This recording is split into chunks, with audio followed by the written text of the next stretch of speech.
सब ठीक। Hello, good evening, नमस्कार बच्चों, कैसे हैं आप सभी। मैं आपकी सामने Shilpi Dikshit, study with SD classes में। जैसा कि आपको पता है कि पिछले 3-4 वीडियो में हमने क्या क्या पढ़ा, वर्णमाला पढ़ा, संधि क्या होती है, संधि के प्रकार क्या होते हैं, और हमने स्वर के भेद पढ़े, ये सारी चीज़ें पढ़ी थी पिछली वीडियो में। आज हम क्या पढ़ने वाले हैं, कुछ ऐसे कॉमन टॉपिक जिनके बारे में बहुत कम बच्चों को नॉलेज होती है और बहुत कम पता होता है। जैसे कि वर्णमाला में हमने पता होता है जैसे अयोगवाह क्या होता है, अनुसार, अनुनासिक, विसर्ग, इन सब का यूज तो हम करते हैं, लेकिन हमें वास्तविकता में ये नहीं पता कि ये होते क्या है। तो आज हम इन्हीं के बारे में पढ़ेंगे, ठीक है। सबसे पहले बिना टाइम वेस्ट किए हम पढ़ेंगे अयोगवाह। अयोगवाह क्या होता है, वर्णमाला में ये स्वरों की बात आता है, ठीक है। जैसे आपने वर्णमाला में स्वर आपने देखे होंगे, स्वर आपके कहाँ से कहाँ तक होते हैं, स्वर आपके लेके आ से लेके औ तक होते हैं, ठीक है। ये स्वर आ से लेके औ तक जो होते हैं वो टोटल 11 स्वर होते हैं। कुल 11 स्वरों के बाद जो आपका आता है अंग और आहा, ठीक है, ये उन्हीं की बात हो रही है। तो अयोगवाह कितने प्रकार का होता है बेटा, अयोगवाह 3 प्रकार के होते हैं। कौन कौन से, पहला आपका अनुस्वार हो गया, दूसरा आपका अनुनासिक हो गया, और तीसरा आपका क्या हो गया बेटा, तीसरा आपका विसर्ग हो गया, ठीक है। तो सबसे पहले हम अनुस्वार के बारे में पढ़ेंगे, ठीक है। अनुस्वार मतलब अंग, यानी कि छोटी अंग, जिसको हम पढ़ते हैं अंग से अंगूर। अच्छा, इसका उच्चारण कहाँ से होता है, इसका उच्चारण होता है केवल नाक से होता है, ठीक है। कहाँ से होता है, केवल नाक से होता है। अब इसके उच्चारण की जो ध्वनि होती है वो कैसी होती है, इसके उच्चारण की ध्वनि जो होती है ना और माँ के समान होती है। किसके समान होती है बेटा, ना और माँ के समान होती है। और अनुस्वार क्या होते हैं, अनुस्वार कितनी होती है, यानी कि प्रत्येक वर्ग का 5वां वर्ण। आपने वर्ग बताए थे, मैंने आपको वर्ग कितने बताए थे बेटा, मैंने आपको 5 वर्ग बताए थे। कौन से कितने वर्ग बताए थे, 5 वर्ग बताए थे। मैंने आपको स्पर्श व्यंजन बताया था बेटा, मैंने आपको स्पर्श व्यंजन बताया था। स्पर्श व्यंजन में मैंने आप लोगों को कहा था स्पर्श व्यंजन को 5 वर्गों में बांटा जाता है।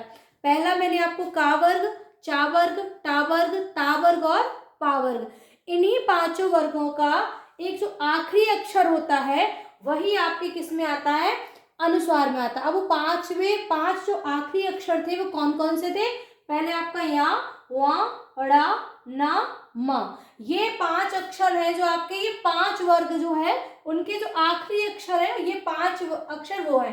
इनको हम क्या कहते हैं, इनको अनुस्वार कहते हैं। क्या कहते हैं बेटा, अनुस्वार कहते हैं, ठीक है। अब अनुस्वार कैसे, इनका कुछ यूज इस तरीके से और होता है। जैसे यहाँ पे देखो, ये वाला किस में आता है, ये का वर्ग में आता है। किस में आता है, का वर्ग में। अब आप देखो, आपको अगर कंचन लिखना हो तो आप कंचन ऐसे क्यों नहीं लिखते हो, ये बताओ, ऐसे क्यों नहीं लिखते हो, आप ऐसे क्यों लिखते हो कंचन, अंकी बिंदी क्यों आती है, क्योंकि जो इसकी अंकी बिंदी है वो यहाँ चढ़ेगी। कंचन कैसे, कंचन।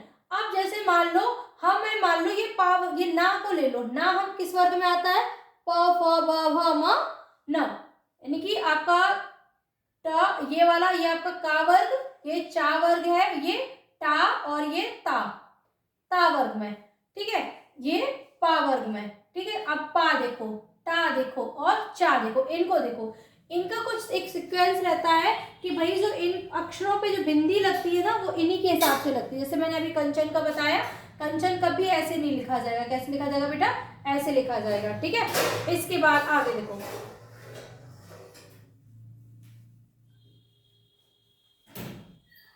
अब यहाँ जाओ अनुनासिक, यानी कि अनुसार में क्या होता है, छोटी अंग होता है और केवल नाक से बोला जाता है, और ना और माँ के समान इनकी ध्वनि होती है, और प्रत्येक वर्ग का जो 5वां वर्ण होता है वो आपका अनुस्वार होता है। अब अनुनासिक देख लो, अनुनासिक अंगों की बिंदी होती है, ये हारी अंग, ये हो गया, ये चंद्र बिंदु के समान है। कैसी है बेटा, ये चंद्र बिंदु। इसको हवा, मुंह और नाक, यानी कि इसकी जो हवा होती है मुंह और नाक दोनों से बोलते हैं। यहाँ पे केवल नाक से बोला जाता है, यानी कि अनुस्वार को केवल नाक से बोला जाता है और अनुनासिक को मुंह और नाक दोनों से बोला जाता है। जैसे फॉर एग्जांपल के लिए आंख, चांद, मांग, ठीक है, कांच, इसके बाद कुआं, इस तरीके से, ठीक है। ये आपका हो गया अनुनासिक। फिर विसर्ग पे आ जाओ। विसर्ग जो होता है ये हल्के से, इसके जो विसर्ग होता है इसको हल्का सा ह के समान पढ़ते, अतः। जैसे आपने अतः लिखा है तो आप क्या पढ़ोगे, ये इसमें हा तो कहीं नहीं है, इसको हा को हल्के हा के साउंड देंगे, जैसे अतः, अतः, प्रातः, ठीक है, नमः, आपने देखा होगा ये, तो ये हल्के हा के समान होता है। और ये ज्यादातर तत्सम शब्दों में यूज होता है। कहाँ होता है? तत्सम शब्दों में। अच्छा, तद्भव और तत्सम फाइंड आउट करने के लिए आते हैं, तो आप इनको आसानी से पहचान सकते हो। वही जब विसर्ग आ गया वो तत्सम शब्द होगा, ठीक है। यानी कि हमने क्या पढ़ा? हमने पढ़ा अयोगवा पढ़ा। अयोगवा में अनुस्वार, अनुनासिक और विसर्ग। अनुस्वार क्या होता है? छोटे अंग होता है, इनका उच्चारण केवल नाक से होता है, इनकी ध्वनि ना और माँ के समान होती है। प्रत्येक वर्ग का 5वां वर्ण आपका अनुस्वार होता है, जिसमें या, वहाँ, ड़ा, न और माँ हो गए। अनुनासिक की बात करें, इसकी जो ध्वनि होती है मुंह और नाक दोनों से इसको बोला जाता है, जैसे आंख, चांद, मांग, कांच, धुआं, कुआं, धुआं, बहुत सारे एग्जाम्पल्स हैं, ठीक है। विसर्ग है, इसको ये तत्सम शब्दों में ज्यादातर यूज होता है, इसको ये हल्के ह के समान उच्चारण होता है, और ये जैसे प्रातः, अतः, एटसेट्रा। यानी कि यही उस दिन रह गया था समझाने के लिए, ठीक है। तो मैंने आपको स्वर समझाए, व्यंजन समझाए, फिर आपका अयोगवा रह गया था जिसमें अनुस्वार और अनुनासिक हो गया। आई होप आपको इतनी बात समझ में आ गई होगी, है ना। अब हम थोड़ा सा आगे बढ़ते हैं, ठीक है। अब हमने आपको एक संयुक्त व्यंजन बताया था, ठीक है। संयुक्त व्यंजन देख लो। अब देखो संयुक्त व्यंजन। संयुक्त व्यंजन मैंने आपको बताया था संख्या में कितने होते हैं बेटा? ये संख्या में 4 होते हैं। कौन कौन सा? छ, त्र, और मैं इधर लिखती हूँ थोड़ा साइड में, यहाँ देखो, ये छ, त्र, ज्ञा और ये शा से श्रमित। भाई संयुक्त व्यंजन क्या होते हैं? जो दो व्यंजनों के मेल से बने। इतना तो मैंने आपको बता दिया था, लेकिन मैंने ये नहीं बताया था ये किस किस से मिलकर बनते हैं, है ना। किस किस से मिलकर, जैसे 6 छतरी है, 6 छतरी आपका का प्लस षटकोण वाला सा। अब यहाँ पे जो का है वो आधा आएगा जब तक इसके नीचे हलंत नहीं लगेगा, यानी कि किसी भी व्यंजन के नीचे हम हलंत लगा देते हैं तो वो स्वर रहित हो जाता है, यानी कि उसमें स्वर नहीं रहता है। अब ऐसे ही त्रातशूल की बात करते हैं। त्रातशूल भी आपका 2 शब्दों से मिलकर बना था। रेशे श्रा से श्रमिक भी आपका 2 अक्षरों से मिलकर बना होता है, ठीक है। आगे देखो, जैसे त्रातशूल आपका त, आधा और पूरा रा से मिलकर बनता है, ठीक है। अब आपका ज्ञा ज्ञानी हो गया, या और आपका श्रा से श्रमिक हो गया, ठीक है।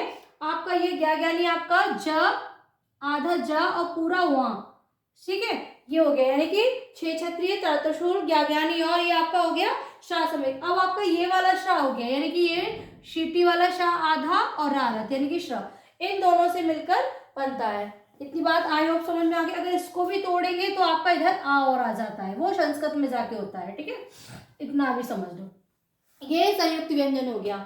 संयुक्त व्यंजन संख्या में 4 होते हैं। मैंने आपको अंतस्थ व्यंजन बताए थे, वो भी संख्या में 4 होते हैं, ठीक है। और मैंने आपको स्पर्श व्यंजन बताए थे, ये संख्या में 25 होते हैं। इसके बाद मैंने आपको ऊष्म व्यंजन बताए थे, वो भी संख्या में 4 होते हैं।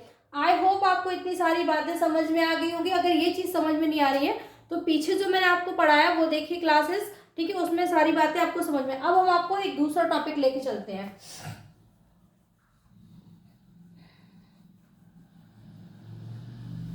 ठीक है। इसके बाद आपका आता है द्वितीय व्यंजन। एक आपका आता है बेटा द्वितीय व्यंजन। द्वितीय व्यंजन क्या होता है?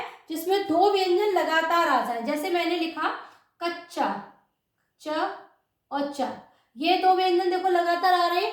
पक्का, यानी कि ये 2 व्यंजन लगातार आ रहे हैं। इस तरीके से जहां ये 2 व्यंजन लगातार आ जाए उनको हम कौन सा व्यंजन कहते हैं बेटा? उनको हम द्वितीय व्यंजन कहते हैं। इतनी बातें आपको समझ में आ गई। देखो एक बार हम चीजों को फिर से, सारी चीजों को रिकॉल कर देते हैं। हमने सबसे पहले आपको बताया था वर्णमाला। वर्णमाला क्या होती है? इस क्लास में नहीं, आगे क्लास में। वर्णमाला व्यवस्थित वर्णों का एक समूह जिसको हम वर्णमाला कहते हैं। वर्णमाला को 2 भागों में बांटा जाता है, स्वर और व्यंजन। स्वर आपके 11 होते हैं, व्यंजन आपके 33 होते हैं, ठीक है। स्वर आपके 3 प्रकार के थे, रेशु स्वर, दीर्घ स्वर और प्लुत स्वर, ठीक है। यानी कि टोटल 11 स्वर में रेशु स्वर और दीर्घ स्वर में बढ़ जाते हैं। प्लुत स्वर क्या होता है? हिंदी का ओम, यानी कि हिंदी का 3 होता है, ठीक है। इसके बाद मैंने बात की थी व्यंजन की। व्यंजन में सबसे पहले मैंने आपको स्पर्श व्यंजन बताया था, ये संख्या में 25 होते हैं और ये 25 आपके 5 वर्गों में बटे हुए होते हैं। इसके बाद मैंने आपको अंतस्थ व्यंजन बताया था, य, र, ल, व, ये भी संख्या में 4 होते हैं। इसके बाद बेटा मैंने आपको ऊष्म व्यंजन बताया था, ये भी संख्या में 4 होते हैं, ठीक है। फिर मैंने आपको संधि भी बताई थी। संधि आपकी कितने प्रकार की थी? 3 प्रकार की संधि थी। कौन कौन सी? स्वर संधि, ठीक है, व्यंजन संधि और तीसरी विसर्ग संधि। स्वर, व्यंजन और विसर्ग। अब फिर मैंने आपको स्वर संधि बताई थी। तो स्वर संधि आपकी 5 प्रकार की थी। कौन कौन सी? दीर्घ संधि, वृद्धि संधि, गुण संधि, अयाधि संधि और यड़ संधि। ये पांचों संधियों को मैंने एक एक करके एक्सप्लेन किया था, वो डिटेल में एक्सप्लेन किया, उसको आप आगे जाके देख सकते हैं। इतना देखिए यानी, और फिर इसके बाद मैंने यहाँ पे ये सारी चीजें क्लियर कर दी, फिर से सारी चीजों को मैंने रिकॉल कर दिया ताकि आपको चीजें अच्छे से लर्न हो जाए। अब देखो मैं कुछ आपको आगे और बता रही हूँ, ठीक है। अब ये आई होप आपको इतना समझ में आ गया होगा, ठीक है। तो ये अनुनासिक के रूप थे। अब अगली वीडियो में आपके लिए लेके आऊंगी र का यूज। ये जो रा होता है ना, रा, इसका यूज हम लोगों को बहुत कम समझ में आता है। कहीं पे ये तो इस तरीके से लग जाता है, कहीं पे ये नीचे इस तरीके से लगता है, इसका समझ ही, कहीं कहीं इस तरीके से लगता है, हमें समझ में ही नहीं आता कि इसका रूप कैसे कहाँ यूज होगा, है ना। कुछ वर्ड तो हमें रट लिए हैं तो हमें पता है कि वो वहां यूज होंगे, लेकिन इसके एक्चुअल में वास्तविकता में रूल क्या है, इसका नियम क्या है, ठीक है। तो वो चीजें हम आपको अगली वीडियो में समझाएंगे। आई होप आप, मुझे उम्मीद है, आशा करती हूँ कि आपको ये सारी चीजें समझ में आई होंगी। और बेटा पढ़ते रहिए, स्वस्थ रहिए, तंदुरुस्त रहिए। Thank you so much.